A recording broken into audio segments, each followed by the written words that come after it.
Ngayon, nandito naman kami mga kapetonero. Okay. Ayan, ito, nag-meet na naman kami ni Kuya. Ayan, si Kuya. Mag-enjoy muna tayo habang tayo malakas Oo. at maganda ang panahon. Oo. Pasyal-pasyal muna. Mga Kahit walang pera. anuin mong pera pagka pag diretsyo ng paa mo, hindi ka na Wala na, makalakad. gastusin yung pera nyo. Putang is. Wala na. Gastusin yung pera nyo. Gumastos kayo lang. Ano sabi nyo? 1,000 sa travel. Sabi nga yung 100 narinig ko euro sa pagkain. Ibintay mo ng kaibigan mo. Okay yan. Oo. Mukhang ginagawa natin. Kain. Travel. Sabi, Diba? nakita ko doon sa isang TikTok ng isang wise man na nagsabi. There are many things, there are three things that people ignore, sabi nila. That many people focus on accumulating wealth. What is the use of money when you are already dead? Sabi niya, go out and spend 100 euro in eat and drinks with your friends while you are still alive. Oo, kasi pag dumiretso ang paa mo, wala na yan. Hindi magagastos yung pera mo. If you spend 100 euro, ay 1,000 euro for your travels, it is nice. Enjoy life Nakita while you niya. are still alive. Ayan ang payo ni Kuya. I-enjoy ang buhay. Paano naman yung mga mayayaman, yung mga nagnako sa gobyerno natin, nakamukha nyo sa parmali at bilyon-bilyon yan. Ano masasabi mo doon? Wala na. Ha? Wala nang lasa ang pag-iisip wala nang lasa ang pagkain ang mga yun. Ang nasa isip lang kung paano. Tsaka hindi na rin makatravel, no? Hindi na rin makakapal. At saka hindi na rin masarap ang panlasa. Wala na. Ang nasa utak nila kung paano kukunin ang pera. Oo. O kung paano nila Wala na, pag kumain niya, wala nang sarap yung lasa, no? wala na. Kasi ang utak niya kung paano sirahin si Trillanes. Iyon, Sila isa na pang Dilima. isa po yun. Bongbong. Dahil sa problema, ang nasa utak ni Duterte, kaya hindi na masarap pagkain nun. Oo. Ang nasa isip nun, kung paano durugin si Dilima, paano durugin Oo, si kaya wala nang Trillanes, lasang pagkain yan. at saka si Bongbong Marcos para pumalit si Sara. Oo, yun ang lalo nasa isip utak ko. niya. Nakita niyo, ang wisdom ni Kuya, ang pakalalim. Talaga wala na.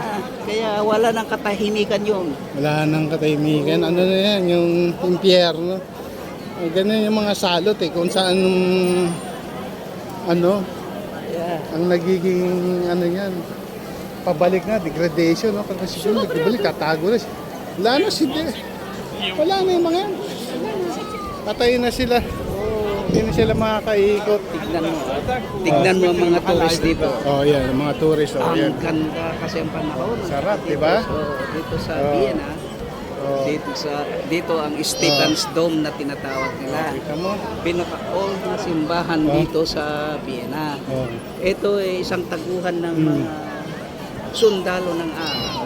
Oh. Kaya nung bago na repair ang mga ito, ang daming butas yan. Kasi tinamatamaan ng bala. Pero sa ngayon, nara-renovate ulit at napaganda. Ang gandang tignan. Ito ang mga dinadayo ng mga turista Di dito. ba nag-i-enjoy? Sana ganyan din sa Pilipinas, di ba? Kasi pagka ganyan yung bansa natin, yung safe, yung safe ang mga tourist, malinis, tapos mataas ang secured sila, magbabaha ng tourism sa atin kasi ang ganda ng bansa natin. Wala silang nabibitaan na mamatay sa kalsada. Wala, yung Walang mga pulis, bumubulog talagang mga anay sa mga pulis dito. Dito pag kami nagwawala rito, ang mga pulis hindi kagad basta-basta yung kamo sasaktan. Ano sila, nakikipag-negotiate. Ang policy nito is to negotiate, hindi sa atin kamukha ni Digong pinapatay. Ang utos patay, putragi sabi ko. Dito nag-negotiation ng mga pulis dito. O ano man na, meron kang kaso, ano mo yan, dadaling ka namin. Di ba? Ganun, di ba? Proseso, di ba? Kaya ngayon, maligaya kami rito. Kahit may nagrarally dyan, pero peaceful. Oh. Palestine. Palestine daw Palestine. yan. Nagrarally sila, nag-gain sila ng sympathy ng mga tao. Pero wala. Mga terorista yan. Kung sumusuporta ka sa terorista. Ganyan naman ang ang ano natin, yung bansa natin na Alam mo, matanggal ang mga salot. paano magkakaroon ng investor sa Pilipinas kung ang peace in order hindi ma-maintain at puro ang Tsaka hindi nakikita mapagkakatiwalaan yung mga militar at pulis. Oo. Patay, walang ano nila. dyan. Wala matitiwala. Mga Pagdating mo sa governor, airport, mga mayor, pagka mga mga walang yayam, mga immoral yan, talagang ang mag-i-invest lang dyan, yung mga walang niya din. ngayon, Paano babuyin ng mamamayan, ng gobyerno. alam mo yung nagustuhan ko doon sa isang Sunan ni Marcos, yung speech niya. Yung aming pamamalakad sa we are implementing ACE. Yung ACE para sa mga kapakanan ng gobyerno at pamalakad sa mga krimen sa kwan. Pero wala doon sa 8 na yon yung extermination. Ibig sabihin, hindi kami pumapatay. Parang ibig sabihin, pinaringgan City ko Paano yung yung self sinabi ni Ay, ha? yung self-appointed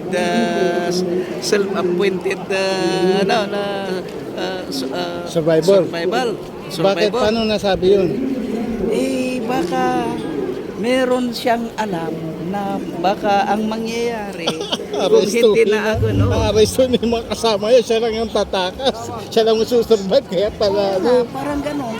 Nung umalis siya, bago itong labas ng paglabas yung hawak ni Trilal sa papel ng mga kwan, bago lumabas yun, umalis na siya. Baka may impormasyon siya Ang susurvive. na magkakaroon ng pagka-aresto sa mga lahat ng involved sa ng ICC, i-appoint niya yung sarili niyang self-survival. Kaya pala, yung pala yung spirit nun. Designated man Kaya pala- herself as the survivors. Kaya pala, Survivor, kaya umalis. Umalis. Ayun na. Ang malalim yung wisdom mo, kaya. Yan nga sinasabi sabi ko, kung iisipin mo, kung i-analyze mo, tapos ang nangyari, hindi lang siya isinama pa yung mga pamilya, mga anak, asawa, tapos yung nanay. Ano sa palagay mo, babalik pa yan? Hindi ko nga alam, baka mag-a-asylum na yun. Ano nga tama yung self-appointed survivor? Kasi alam niya kasi siguro lahat aarestuhin na yan. Maaari nga, baka Si Digong, si Bato, si Bongo, si Roque, Botano, lahat yan, ang dami yan. Kaya maaari, Di ba? katulog siya, meron siyang Ayun ang impormasyon tama, oo. na gano'n na mangyayari. Tama, Kaya self-appointed survivor. Appointed Ngayon, by naintindihan niya kung anong ngayon, naintindihan ko anong self-appointed survivor. Ha? appointed herself as designated survivor. Grabe yung may namin ni Kuya, no? Masyado ka talagang critical na pag-iisip. Isipin mo, Tapos tignan mo kung official trip yon o kaya personal man o ang pagkaisip niya is tama lang ang gagawin niya, nagtatago. Pagdating sa airport, wala naman ulan, nagtalukbong. Nang hindi naman malapit mas doon pa, sa airport, mas. nagmas pa. hindi, tsaka may, marami siyang gagawin doon. Vice Presidente, mawawala ka. O ay nagbabagyo pa. Oo. Tapos, Ano yun? kaya, tignan mo, may tinataguan nagtatago talaga Ang siya na laking- hindi malaman ng taong bayan na tuwa siya. Oo. Dahil kung ulan ang pinaggamitan niyang hood niya, di ba napanood mo yung video na naglalakad sa ulan kasama yung mga batikan niya? O di, walang kwentang ulan sa kanya Wala na, tatanggalan na sila ng bodyguard. Wala na yan. Ano na yan. Kasi Tinanggal lang nagtataka naman sa ko kanya, bakit binibigyan ng ang daming mga Bakit? Baliktad, di ba dapat ang binibigyan ng proteksyon ng mamayan, mga inosente. Hindi yung mga yung mga nababalahura, Ay, yung mga takot sila sa kanilang mga kasalanan. dapat balikta rin ng gobyerno. Guilty Proteksyonan sila, ng mamamayan. kaya Yan, wag bigyan ng mga bodyguard ng mga yan. Marami silang kasalanan, kaya Kaya, bawat kilos nila may nakabantay para walang sa kanila dahil ang dami nilang kasalanan sa taong bayan. ito nga lang masasabi ko, kuya. Alam mo, narinig ko yung speech ni Bongbong. Talagang tumayo. Tumayo siya, pinanindigan niya ang ating ang ating Yung West Philippine Sea. Oo, ay ang paglalaban. ating teritoryo, ang ating kasarinlan. Doon mo makikita ang tunay na Matapang. pinuno na matapang. Hindi na mapagmura. ginamit ang ego niya para sa kapakanan ng kapayapaan ng buong mundo. Kasi ang issue na hindi lang sa Pilipinas yan, buong mundo yan. Ang issue diyan kasi international lane yan. Pero yung past administration, ginamit niya yung ego niya, pasarili niya, pasariling grupo. Pang kibuloy, Nung una, yung mga administrasyon. pero binaon niya lahat tayo sa sa utang, sa kababuyan, sa kagutuman. Nakita niyo naman yung nangyari sa pandemic, ang daming namatay, walang vaccine. Ang mamahalang bakuna, samantalang dito libre. Binablog ko 'yan nung during pandemic. Kaya galit na galit ako noon. Ninakaw pang pera ng taong Ninakaw pa bayan. ang pera ng taong bayan. Para mali. Kaya ngayon tayo, isipin nyo na lang, naswerte tayo at nagkaroon tayo bumalik ang matinong mga tao na may matinong pag-iisip. Kaya mahalin niya, suportahan natin. Tulungan yung presidente na i-dismantle lahat ang mga hinayupak ng mga drug lord, yung mga gambling lord. Content na yan. Kumpiskahin lahat yan, ibalik sa gobyerno ang ating mga pera. Hindi nakakonsentrate sa ilang tao na yan. Ibigay sa gobyerno kasi kailangan natin proteksyonan ng ating bansa, ang ating mamamayan. Kaya nga yung sinabi ko, Malapit na. kailangan ng maging psychology natin, maging isang diamond tayo.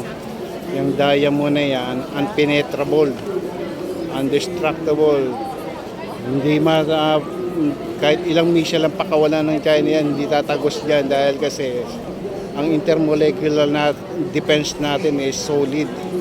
Hindi magkakaroon ng explosion kasi solid nga, matigas. Kaya yun, doon gamitan ng mga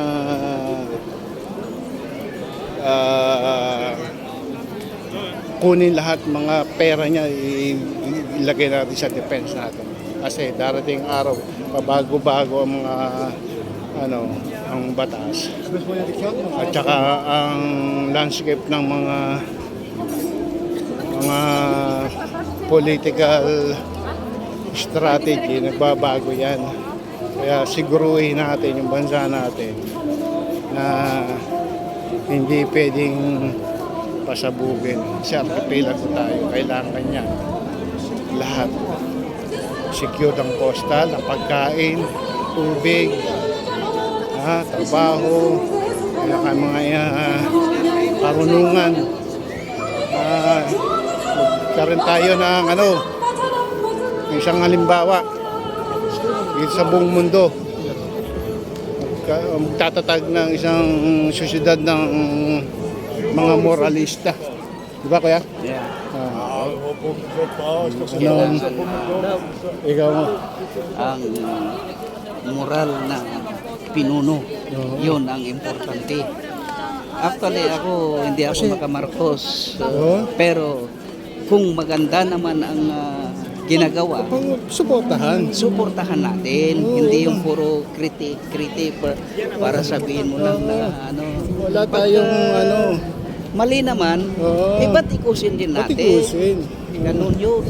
pag mabuti Hindi ka. yung Ginagawa loyalista na nga ka, tayo, panatiko. naayos tayo, tapos Kaya- titirahin nyo nang walang kakwenta-kwenta. Kaya tayo hindi umuunlad dahil ang nangyayari is naging panatiko yung mga Oo. tao kahit mali yung ginagawa, pinagtatanggol pa. Walang interes sa kapakanan ng Ito ang isang- bayan, kundi pansarili. Itong isang Diba? example, Oh. si Digong, magmura at sabihin, patayin ko kayo, papalakpakan pa nila. Oo. Kagagawan yun, katangahan, istupido.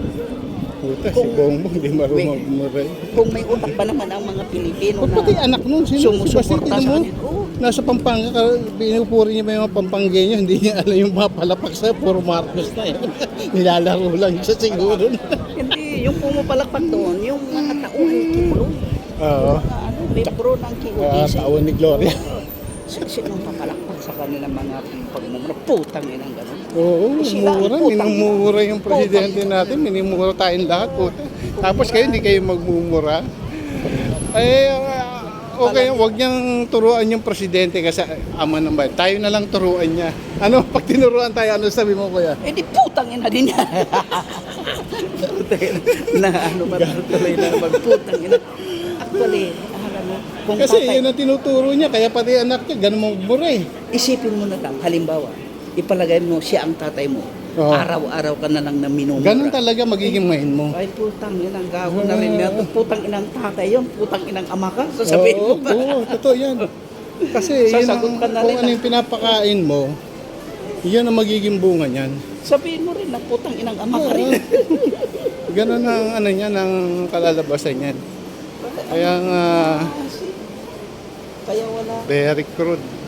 Wala. Kaya kayo, mga mamayan natin, mag-vlog kayo, pero alam nyo naman, para sa kapakanan ng taong bayan at ng ating bansa, ang kabanalan ng sangkatao na napakahalaga na bigyan ng dignidad dahil kapag nawala yan, hindi na tayo tao. Tayo yung mga masahol pa sa mga hayop na nabubuhay sa kababuyan. Kababuyan ang pinagagawa ng mga salot na yan. Kaya gising na mga kabayan, huwag kayong matakot. Alam mo, ang takot nasa isip lang yan. Mas takot sa atin yan dahil kasi moral ka eh, moralista ka eh. Ano ka? You are supported by the cosmic power. Huwag ka matatakot sa mga ano na yan. Kasi pag nagpasupil ka niyan, putya, ibig sabihin wala kang, hindi ka naninindigan. Pag hindi ka naninindigan, ang existence mo rito sa planetang ito ay inutil. Yan ang tandaan nyo. Kapag ikinompromiso nyo ang moralidad, kapakanan, kaayusan, at